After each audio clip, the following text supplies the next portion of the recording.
तर नमस्कार मंडळी, मी विघ्नेश आपले सर्वांचं स्वागत करतोय का नवीन ब्लॉग मंडळी. आज दुकानात गेलो आणि डायरेक्ट दिली ती 20 पोड्यांची ऑर्डर. ते का म्हण ते बघ मंडळी. आज आपल्याला मॅगीची पार्टी करायची होती, त्यामुळे सगळ्यांनी अगोदर पैसे गोळा केलं आणि तिथून आपण डायरेक्ट धरली दुकानाच्या वाटत. आपण जसं दुकानात निघालो तसे आपल्या मागं विराज दादा पण आले.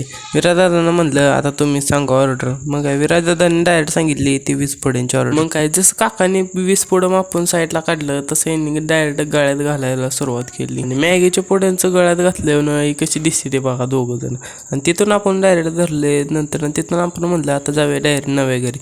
आणि तिथून नव्या घरी जसे पोचलो तसं इथं डायरेक्ट थोरल्यानं प्रसाद वाटायला सुरुवात केली. प्रसाद नाही हो, भडंग वाटायला सुरुवात केली.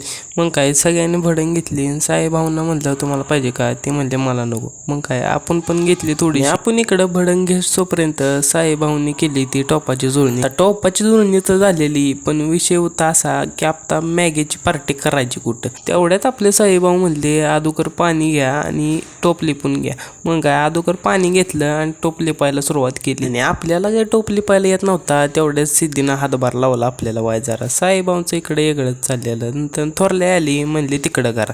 मग काय तिकडं चूल मांडायला सुरुवात केली. जशी आपली चूल मांडून झाली तसं डायरेक्ट आपण पळीनं पाणी ओतायला सुरुवात केली. पळीनं काय जास्त पाणी पडत नव्हतं, त्यामुळे आपण डायरेक्ट जगच मोकळा केला टोप. तेवढ्या तिकडं साई भाऊंनी खालनं जाळवायला सुरुवात केली. साई भाऊंना म्हणलं हो दे तुमचं. एवढ्या तिकडं आपण पुढं मॅगीचं पुढं फोडायला सुरुवात केली. मॅगीचं पुढं फोडस तोपर्यंत पाणी पण उकळलेलं होतं. नंतर जसं पाणी उकळून झालं तसं म्हणलं आता डायरेक्ट मॅगीच्या पुढे आपण लागल्याच टोपात मध्ये रिकामे करून घेऊया. मग काय मॅगीच्या पुढे आपण टोपात रिकाम्या करायला सुरुवात केली.